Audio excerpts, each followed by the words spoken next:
안녕하세요. 돌아온 탕자입니다. 오늘 여러분들과 같이 나눠볼 인물의 이야기는 바로 아간이라는 사람입니다. 아간은 성경에 유다 지파 세라의 증손, 삽디의 손자, 갈미의 아들이라고 그렇게 기록이 되어 있습니다. 이 아간이라는 사람은 여리고성을 점령할 때 하나님의 물건을 손댄 사람입니다. 아간이 하나님의 물건에 손댄 그 품목은 이렇습니다.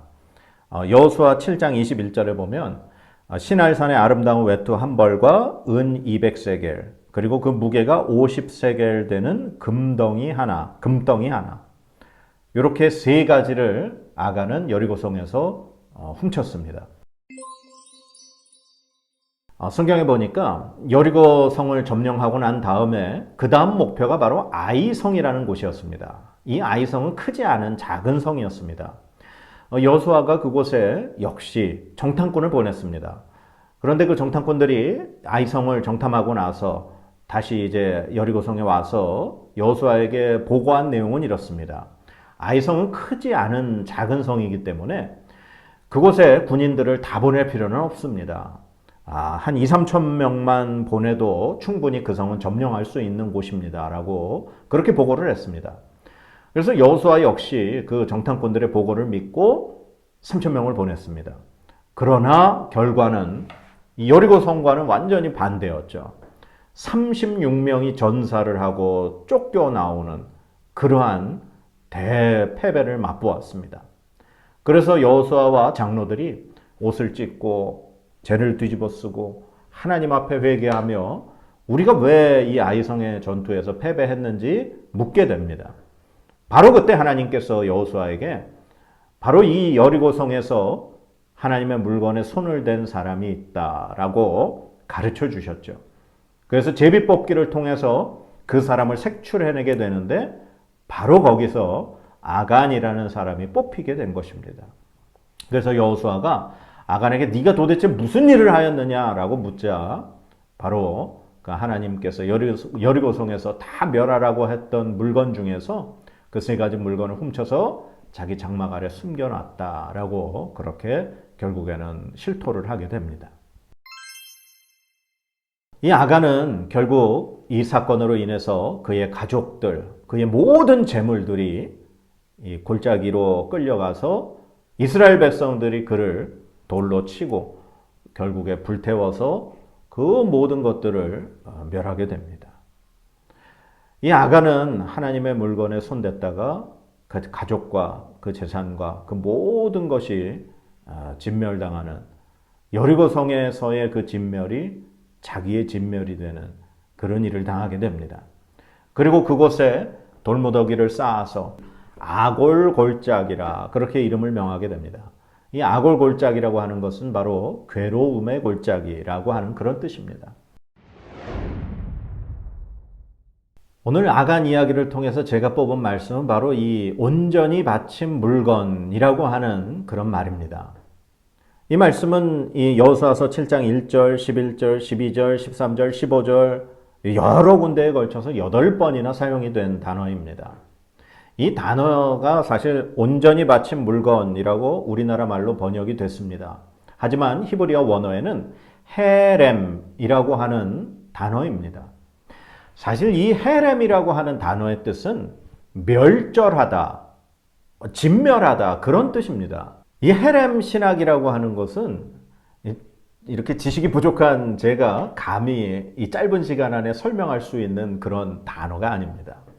위대한 학자들이 평생을 바쳐서 이 헤렘이라고 하는 단어를 해석하고 연구하는데 그렇게 시간을 보내니 제가 이렇게 설명을 드리기에는 사실 역부족이죠.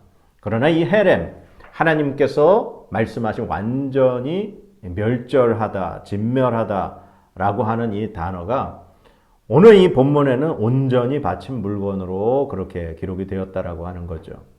하나님 앞에 온전히 바친 물건, 즉 이것은 사람의 것이 아니라 하나님의 것이라는 사실입니다. 하나님은 분명히 여호수아를 통해서 이스라엘 백성들에게 말씀하시기를 여리고성을 점령할 때 그 땅에 있는 사람이 됐건 짐승이 됐건 물건이 됐건 그것은 너희가 손댈 것은 아니라는 사실입니다. 사실 고대 시대의 전쟁에서 어떤 승자는 패자를 점령하면서 그 패자의 모든 것을 취하도록 되어 있었습니다. 즉 패자의 모든 것은 승자의 것이 되었죠. 여리고성은 이스라엘 백성들이 침략해서 정복했으면 그 땅에 있는 모든 것은 사실 이스라엘 백성의 것이 되어야만 했습니다. 그러나 하나님은 헤렘 모두 다 진멸하고 그 어느 누구도 그 여리고성의 것을 손대지 말라고 명령하셨죠. 하나님의 명령이었습니다. 하나님의 말씀이었습니다. 더 놀라운 사실은 모두가 그 하나님의 명령을 지켰지만 아간만 그 하나님의 말씀을 지키지 않았다는 사실입니다.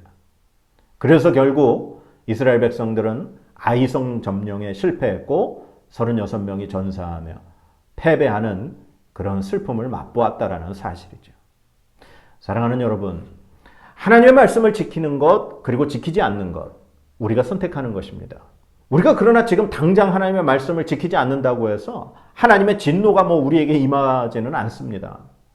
마치 아간이 하나님의 물건에 손을 댔지만 여리고성 점령이 다 끝나고 아이성 전투가 시작될 때까지 그의 잘못이 탄로나지 않았던 것처럼 말이죠.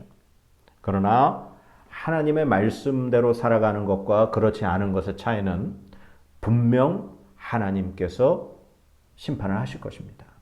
우리가 예수 그리스도를 믿고 살아가는 것, 그렇지 않은 것, 지금 당장 우리가 모두가 이 땅에서 그렇게 편안하게 살고는 있지만 예수님이 다시 오시는 그날, 이 땅이 마지막 끝나는 그 종말의 날 분명히 하나님은 심판하실 것입니다.